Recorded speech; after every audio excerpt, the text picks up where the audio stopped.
Hi, this is Robert Wood with the Keep It Daygo podcast. I'm out here in Bryant Park with the lovely Kayla Payne. Kayla Payne, your music has influenced San Diegans and others for quite a long time. And you've been really keeping it Daygo. In fact, you did a song that represented one section of the city called Brim Love. That was an exciting song. There were a lot of different artists in there that got previewed in that song. How did you feel about really bringing some music and being a consistent player in that being your project? I do go by KP. Kayla Payne is a government, but I'd like people to know me as KP. As far as Brim Love goes, that song was actually produced by my cousin Stephen White. That wasn't the first song that we've ever done together, but that was just one of the many that we've done together. And so when he called me up, he said, "I got this remake. I want you to do it. It's a sample to Real Love by Mary J. Blige." And I'm like, okay. So when he called me to the studio and he asked me to sing basically he laid it out for me, I honestly thought he was crazy. I thought he was crazy, and I was like, "Oh, you being real different with this one." But of course, that's his style, is being different. And so once I kind of got into the booth and we kind of laid it out and I started singing, it just kind of and I felt completely different about it then. So it really flowed. It was a big project. It gave a lot of people right here in the San Diego metropolitan area opportunity to join in, people from the same area as you. And then a lot of those people got and collaborated with a lot of other people. Oh, definitely. Let me ask you a question about this. Out here in San Diego, how long have you been in this game? As far as music, I started off in the church, I think as many other singers have. So I started off in church, community, Baptist, right off of National Avenue. So that's where it started at for me. And then I kind of gradually went from that to basketball. And then I kind of had my focus just on basketball. But then after that, that's when I started getting back into music again. I was always into the church choir and things like that, but that was just something I did on the side. Once I got out of college, that's when I started really taking it seriously. I had recorded music probably my first time, probably in high school, maybe my senior year, but even then I didn't take it seriously. It wasn't until after I played college basketball, I kind of got over that, grew out of that, and then that's when I started actually recording music for myself, writing music for myself. I was always writing as well, though, poetry, all types of stuff. So that's when I started actually putting it into the studio and making fun of it. That's why I was like, okay, I think I'm gonna do something with this. I got the vocals for it, so why not just do it? Why not let it flow?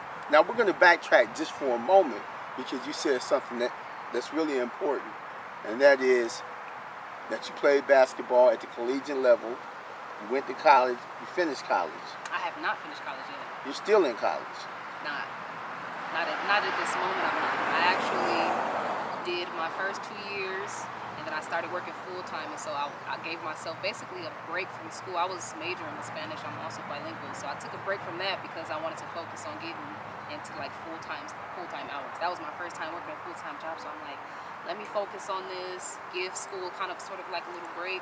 So I don't have that much left to go. I just got to go back and finish it up. You got to go back and finish, but you majored in Spanish, so tú hablas español.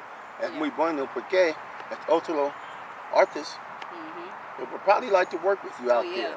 I'm looking to make some songs in for the Spanish ones too. who want to make songs in Spanish or looking for a tremendous vocalist to get out there with, KP is your girl.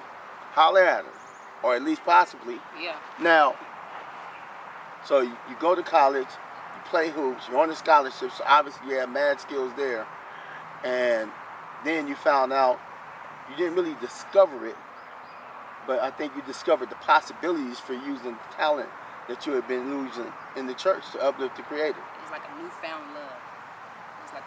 Love. So, like I said, I'd always been in the choir and singing solos. I went to Mount Airy.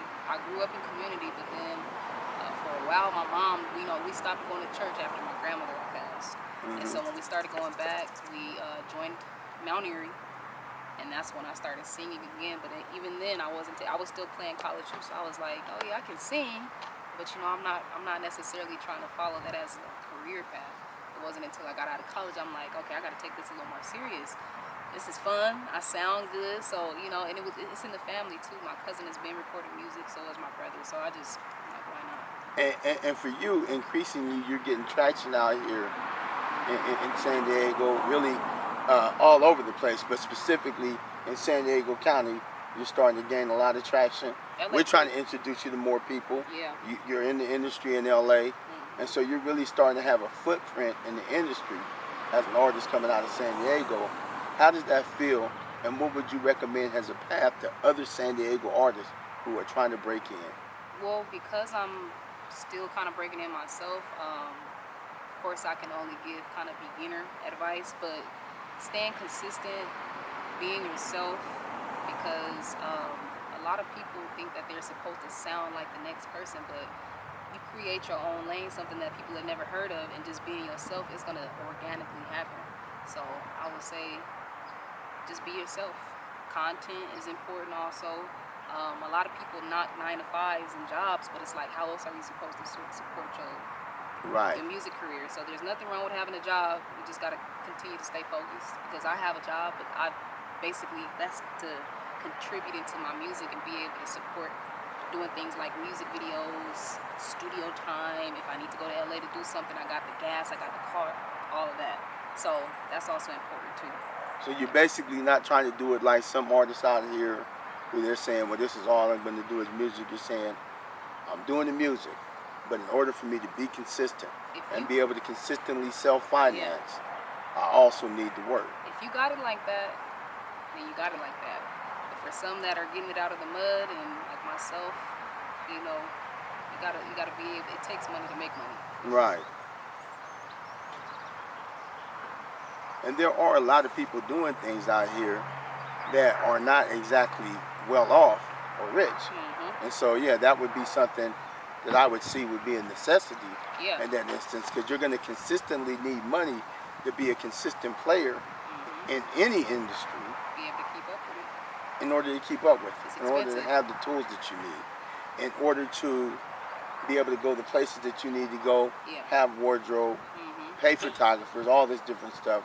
And so that's great that you brought up that side of it. Yeah, you got to get used to investing in yourself. Don't wait for anybody else to do it.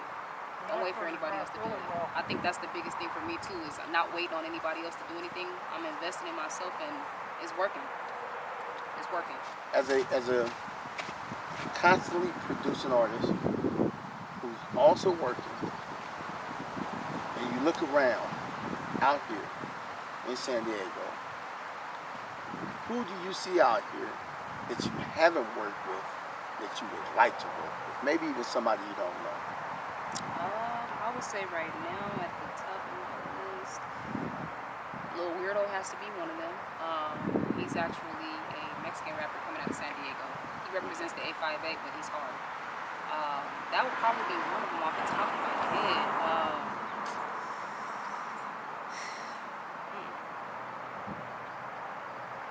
I think as far as artists go, that probably would be it. So Little Weirdo, if you out there, you hear her, KP is waiting to work with you, man. Y'all make something happen.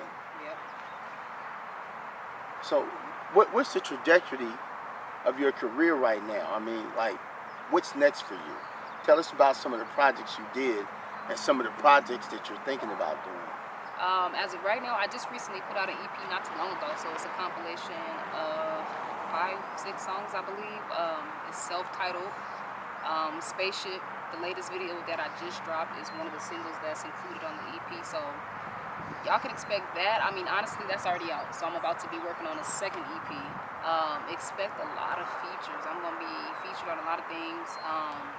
Ryan Anthony, I'm pretty sure, if you from Daygo, you know who Ryan Anthony is. Right. Him and I have a lot of work coming out. I'm featured on his newest project that he's going to be dropping very soon. We actually just and he has a pretty good trajectory in the industry too. Yeah. Really good trajectory. Oh yeah, for sure. So features, a second EP, and more visuals. That's what you can expect from me. Features, a second EP, and more visuals. Oh, yeah. And what's the name of what's out now? It's self-titled, KP. KP. Self-titled. Y'all hear that? And where can they get more information about you? Where can they look you up, or how can they contact you? Somebody like Lil Weirdo who's interested in working with you, of course, or somebody who might want to learn from you or whatever. I would say Instagram. Instagram will probably be the easiest and most accurate way of probably contacting me. My ad name is that's THATIZZKP. That is KP. As far as Facebook goes, I like to keep Facebook personal. A lot of people like to add me on there, and if I don't know you, I more than likely will not add you as a friend, unless Right. it has something to do with like the music industry or business related. A lot of people will try to add me. I know a lot of people probably don't know that, but I like to keep that personal. So just follow me on Instagram. That's the best way. So Instagram is the best way to catch up with her. An Instagram follow. Now, KP, are you good at going acapella? Is there any way that you can give the people watching this just a little taste of those vocals? I'm watching, baby, you smooth.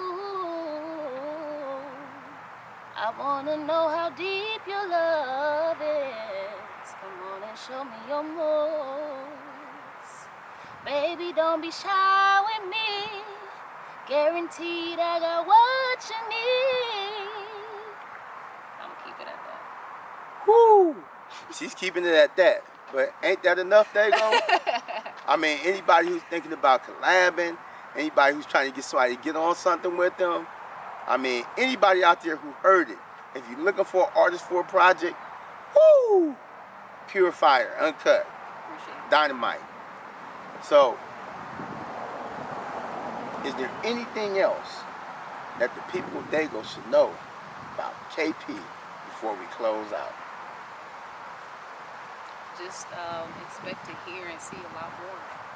A lot of people, I feel like, are kind of ignoring the movement, but that's okay for right now. In a minute, a lot of people ain't got no choice but to wake up. And see, when you speak of the movement, I like that because we have a couple movements going on. Mm-hmm. Right now, we have the Black Empowerment move going on across the United States, really across the world.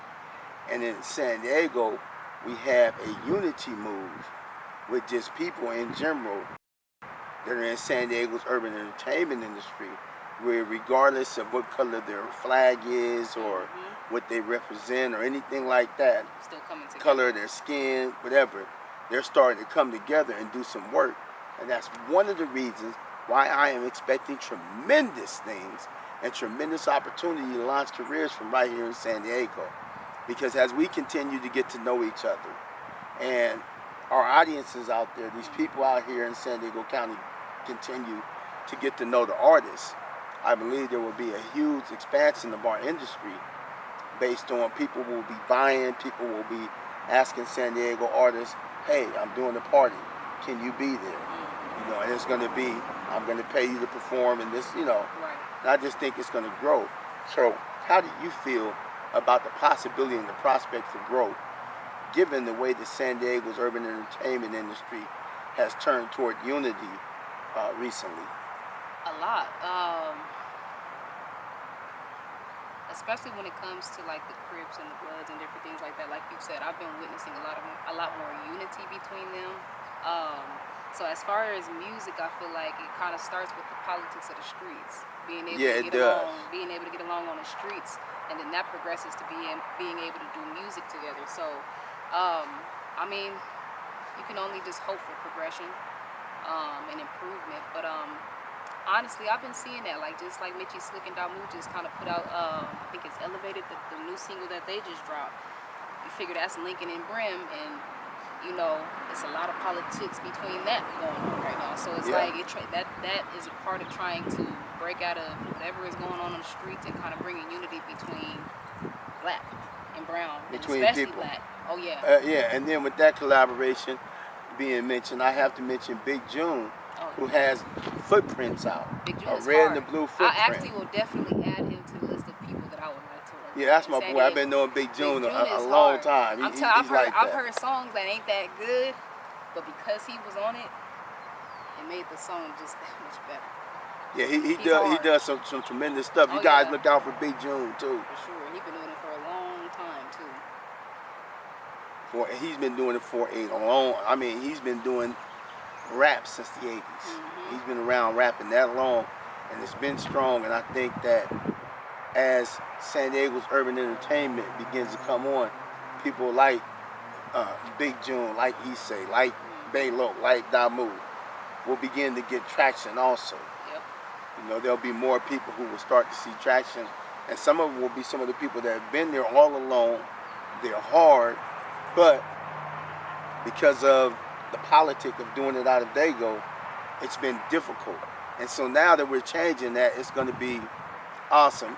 Yeah. And, you know, and I use the word awesome because, I mean, I'm awestruck at the possibility and the potential that we have out here.